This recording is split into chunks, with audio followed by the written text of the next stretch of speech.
लोकसभा चुनाव के ऐलान होते ही कर्नाटक बीजेपी में बड़ी बगावत। दिग्गज नेता निर्दलीय चुनाव लड़ने का किया ऐलान। जी हां दोस्तों, दरअसल आपको बता दें कि कर्नाटक में बीजेपी की मुश्किलें कम नहीं हो रही हैं। विधानसभा चुनाव के बाद अब लोकसभा चुनाव में बगावत सामने आई है। दोस्तों, कर्नाटक भाजपा के वरिष्ठ नेता के एस ईश्वरप्पा ने लोकसभा चुनाव में शिमोगा से निर्दलीय चुनाव लड़ने की घोषणा कर दी है। उन्होंने बेटे के ई कांतेश को हावेरी सीट से टिकट नहीं दिए जाने के लिए पार्टी के वरिष्ठ नेता और पूर्व मुख्यमंत्री बी.एस.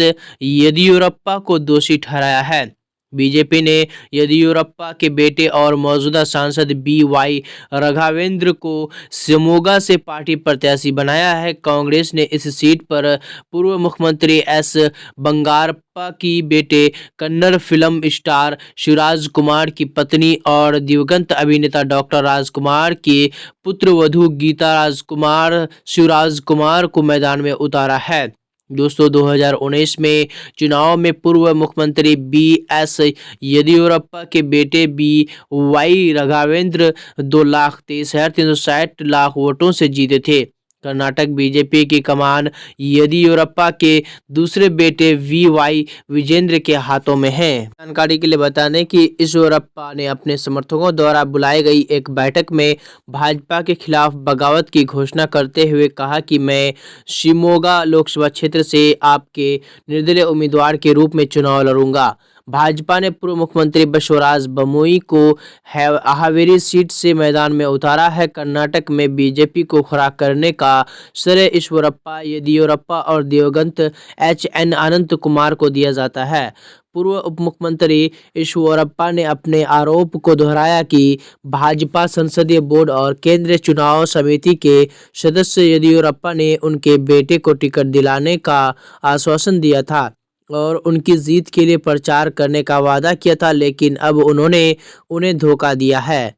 हालांकि ईश्वरप्पा ने बार बार कहा कि वो प्रधानमंत्री नरेंद्र मोदी के विरोधी नहीं हैं।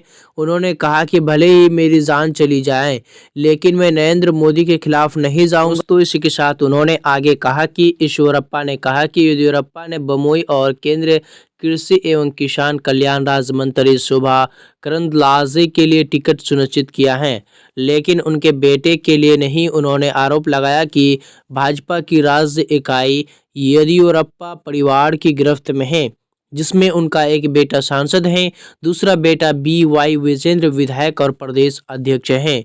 बीजेपी की प्रदेश इकाई के पूर्व अध्यक्ष ईश्वरप्पा ने येदियुरप्पा पर नलिन कुमार कटील, प्रताप सिम्हा, सी.टी. रवि और डी.वी. सदानंद गौड़ा जैसे हिंदुत्व के मुद्दे का समर्थन करने वाले नेताओं को दरकिनार करने का भी आरोप लगाया।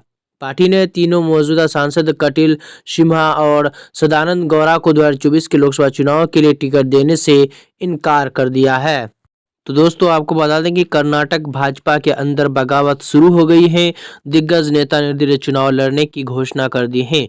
इससे भाजपाइयों के होश उड़ चुके हैं। तो दोस्तों, भाजपा नेताओं की निर्दलीय चुनाव लड़ने से आपकी क्या राय है?